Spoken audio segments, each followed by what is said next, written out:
Capítulo 9. El enfrentamiento final. La tragedia golpeó nuevamente a Cabeza de Perno cuando su adorable mascota, un regalo especial para su hija, fue encontrado sin vida en su habitación. El perro, que había sido una fuente de alegría y compañía para la familia, yacía en el suelo inerte y con signos de violencia. La muerte de la mascota fue un golpe devastador para la familia, especialmente para la hija de Cabeza de Perno, quien había desarrollado un fuerte vínculo emocional con el animal. Su habitación se convirtió en un lugar de luto y dolor, donde los miembros de la familia se reunieron para consolarse mutuamente ante esa trágica pérdida. La noticia de la muerte de la mascota se extendió rápidamente por la ciudad, agregando un nuevo nivel de angustia y preocupación entre la gente.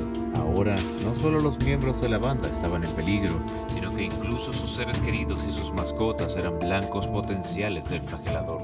Para Cabeza de Perno, la muerte de su mascota fue más que una simple pérdida personal.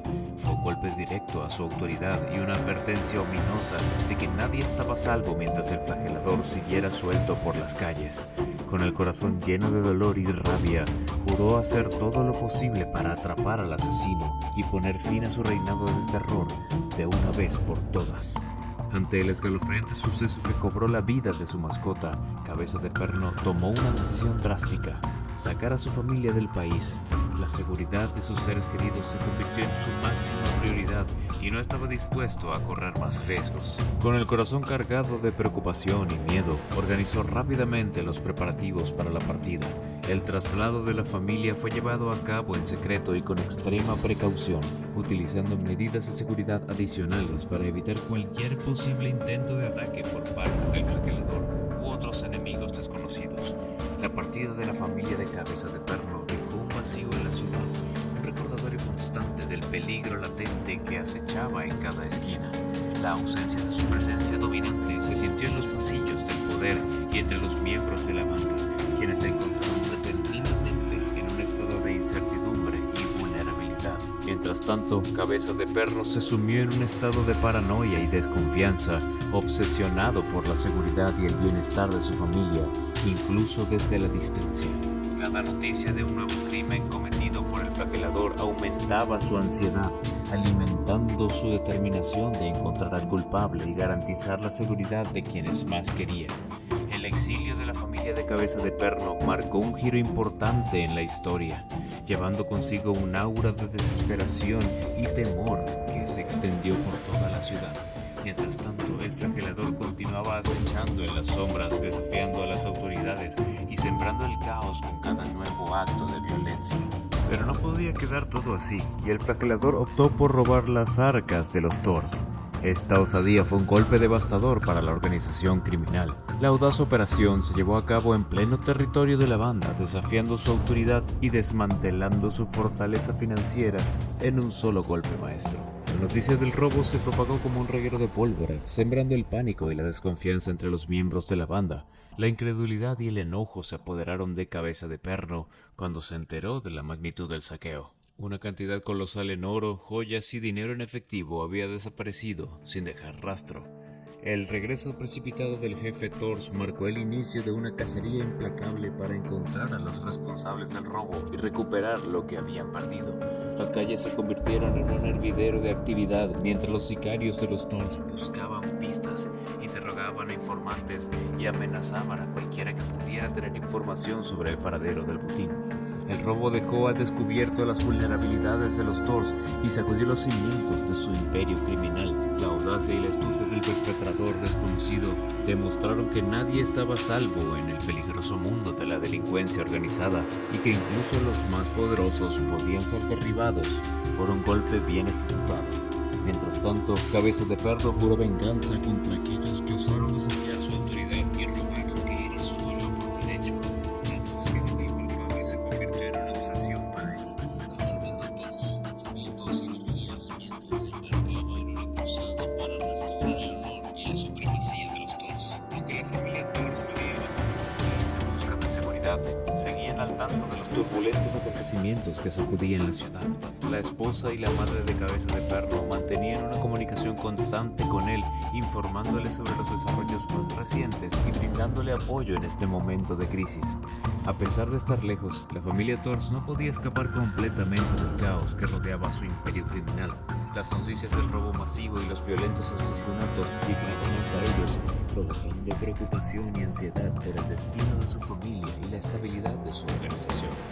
Cada conversación telefónica con Cabeza de Perno estaba cargada de tensión y angustia, mientras trataban de mantenerse unidos en medio de la tormenta. La distancia física no disminuía el dolor de la incertidumbre ni la urgencia de encontrar una solución a la creciente crisis que amenazaba con destruir todo lo que habían construido. Mientras tanto, la esposa y la madre de Cabeza de Perno asumían roles activos en el liderazgo temporal de la familia, fuera de la ciudad, tomando decisiones difíciles y coordinando estrategias para proteger a sus seres queridos y mantener la integridad de su legado criminal. Aunque el exilio les ofrecía un respiro temporal de la violencia desenfrenada en las calles de la ciudad, sabían que tarde o temprano tendrían que regresar y enfrentarse cara a cara con los peligros que los acechaban en su propio territorio. Pero no se imaginaban lo que estaba por acontecer, ya que el encuentro sobrenatural sacudía los cimientos de la familia Thors, superando todos los límites conocidos. El flagelador, en un acto audaz y perturbador, había irrumpido en la habitación de la esposa de Cabeza de Perno durante uno de sus descuidos. Al regresar a su recámara, encontró uno de los regalos más preciados, hechos añicos, con unas letras escritas en el espejo con una tenebrosa advertencia: aunque se vayan al fin del mundo, los perseguiré. Este escalofriante mensaje dejó a la esposa de Cabeza de Perno conmocionada y temerosa, sintiendo que no había lugar seguro donde esconderse de la oscura amenaza que los acechaba. La intrusión en su hogar y la destrucción de un objeto tan significativo fueron un recordatorio escalofriante de que el flagelador estaba decidido a perseguirlos sin importar a dónde fueran.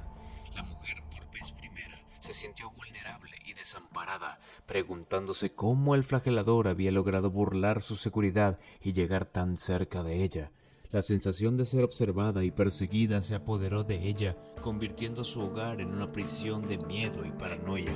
Este encuentro sobrenatural llevó el miedo y la tensión a niveles sin precedentes dentro de la familia Thors. Ahora más que nunca se dieron cuenta de que estaban enfrentados a un enemigo implacable y astuto que no se detendría ante nada para llevar a cabo sus siniestros designios. La lucha por la supervivencia se volvió aún más desesperada mientras intentaban encontrar una forma de protegerse a sí mismos y a sus seres queridos de esta amenaza mortal.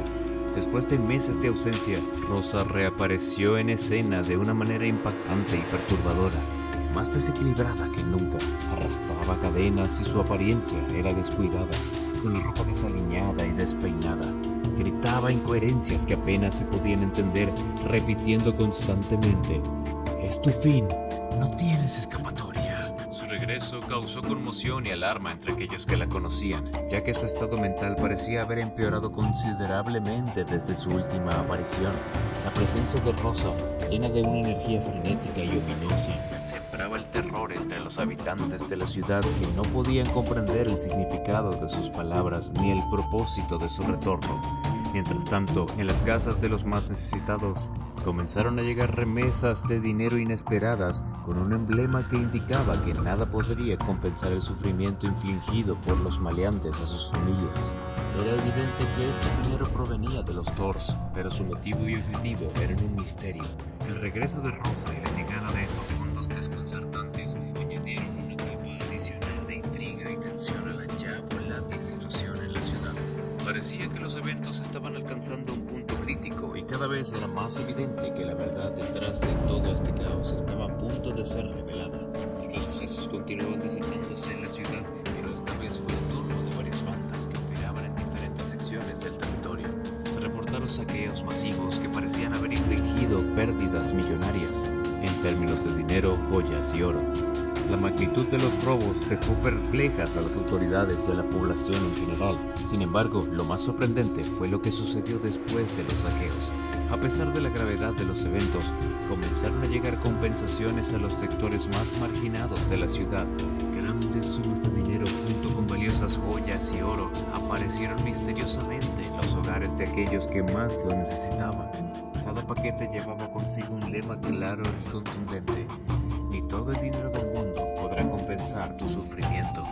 Esta frase resonaba en la mente de quienes recibían estas inesperadas ayudas, generando un profundo sentido de desconcierto y curiosidad sobre quién estaba detrás de estos actos de aparente generosidad.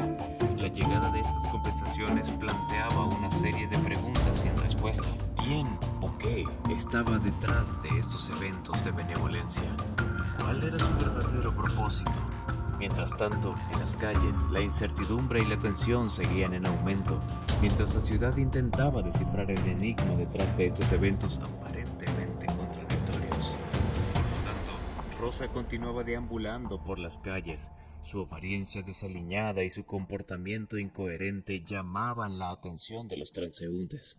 Parecía estar en un estado de embriaguez constante, recitando frases como «serás alcanzado aunque te vayas al fin del mundo». Estas palabras repetidas una y otra vez encendieron las alarmas entre los miembros de los Thors, ya que eran similares al mensaje que recibió la esposa de Cabeza de Perno.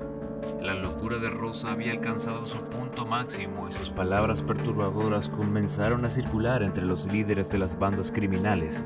La incertidumbre y el temor se apoderaron de ellos mientras intentaban descifrar el significado detrás de estas luminosas advertencias. Por otro lado, Rosa misma parecía estar completamente ajena a la conmoción que estaba causando. Sus acciones y palabras eran un reflejo de su propio tormento interno, perdida en un mundo de delirios y paranoia. Mientras tanto, en las sombras, el verdadero autor de estos mensajes permanecía oculto, observando el caos que había desatado con satisfacción.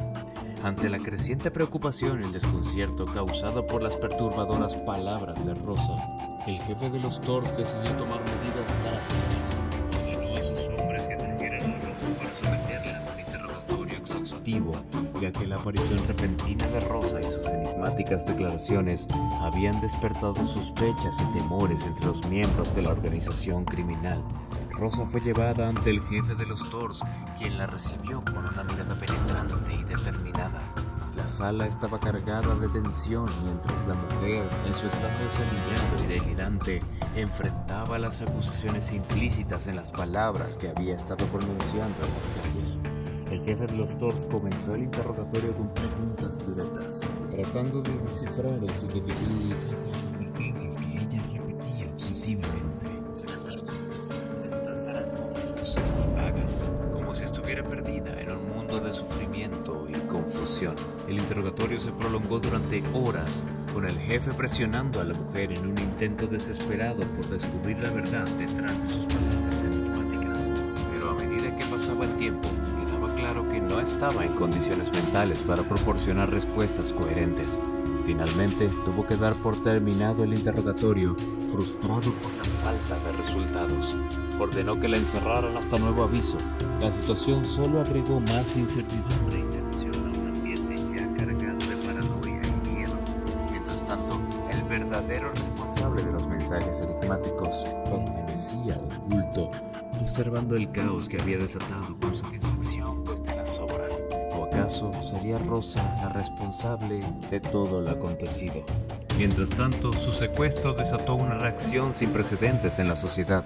Miles de personas se lanzaron a las calles en un acto de solidaridad y protesta, arrastrando cadenas como símbolo de la opresión que sentían. El bullicio era ensordecedor, mientras las multitudes repetían las mismas palabras que Rosa había estado gritando, creando un coro disonante pero poderoso que resonaba en todo el vecindario. La escena era surrealista, con personas de todas las edades y clases sociales unidas en un acto de resistencia contra lo que percibían como una injusticia. Los medios de comunicación capturaron la magnitud del evento, transmitiendo imágenes impactantes de la manifestación en vivo para todo el país. En medio de esta agitación social, otra entrega de estímulos llegó a las puertas de los más necesitados. ¿Acaso Rosa ya había enviado la siguiente remesa? Por lo tanto,